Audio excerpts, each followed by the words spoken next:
Congress senior నాయకుడు ఓ పక్కన షర్మిలకి ఆపోజిట్గా అనాలా, లేకపోతే షర్మిలకి ఒకవైపు నుంచి తిరుగుతుంటే రెండో వైపు నుంచి తను కాంగ్రెస్ పార్టీకి సంబంధించిన కీలక బాధ్యతలు మోస్తున్నటువంటి మాజీ ఎంపీ చింతామోహన్, మాజీ మంత్రి కూడా ఆయన తిరుపతికి సంబంధించిన ఎంపీనే. అందుకనే తిరుమలకి సంబంధించిన విషయాలు కొన్ని మాట్లాడుకొచ్చారు.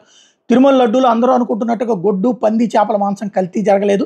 కానీ లడ్డూకి వాడే నెయ్యిలో నూనె, పామాయిల్ కల్తీ జరిగిన మాట వాస్తవం. లడ్డూ రాజకీయాల్లోకి వచ్చింది, అంతేకాదు సుప్రీంకోర్టుకు కూడా వెళ్ళింది. లడ్డూ గురించి భారతదేశమే కాదు ప్రపంచం మొత్తం అడుగుతున్నారు. వైసీపీ హయాంలో ధర్మకర్తల మండలి కాంట్రాక్టులు, దర్శనాల విషయాలు అవినీతికి పాల్పడ్డారు. 500 రూపాయల టికెట్లు 5,000కు అమ్ముకున్నారు. వాళ్ళకి నచ్చిన కాంట్రాక్టర్లకు, ట్రేడర్లకు పనులు అప్పగించి ముడుపులు చేతులు మారే. బయట మార్కెట్లో నాణ్యమైన నెయ్యి 750 రూపాయల నుంచి 800 ధర పలుకుతోంది.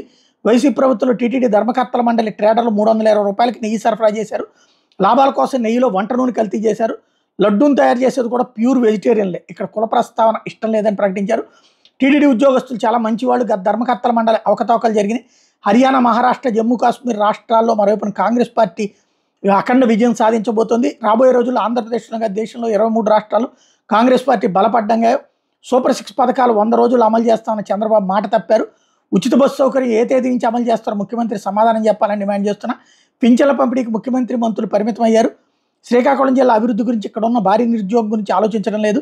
శ్రీకాకుళం నుంచి ఆముదాల వలస కొత్తగా రోడ్డు వేస్తున్నారు విన్నాను తప్ప శ్రీకాకుళంకి చంద్రబాబు నాయుడు చేసింది ఏంటని ప్రస్తావించారు.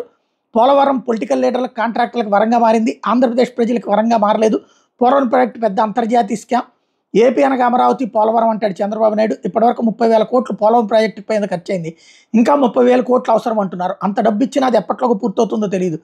వైఎస్ రాజశేఖర రెడ్డి, కిరణ్ కుమార్ రెడ్డి, చంద్రబాబు నాయుడు, జగన్మోహన్ రెడ్డి ఎవరెవరి పాలన ఎంత డబ్బు ఖర్చు అయిందో రాష్ట్ర ప్రజలకు, దేశ ప్రజలకు తెలియాలి. అమరావతి కృష్ణానదిలో ఉంది. 1,075 కోట్లు ఖర్చు చేసి 5 బ్లాకుల్లో సచివాలయం కట్టారు. నిరుద్యోగ సమస్య పరిష్కారానికి, యువత స్వయం ఉపాధికి, మహిళా స్వయం ఉపాధికి చక్కటి మార్గ పరిష్కారం గురించి ప్రభుత్వం ఆలోచించాలి. ప్రతి ఇంటికి పాడి ఆవులను ఇచ్చి తద్వారా స్వయం ఉపాధి కల్పించడంతో పాటు నాణ్యమైన నెయ్యిని టీటీడీకి అందించవచ్చు అని సూచించారు.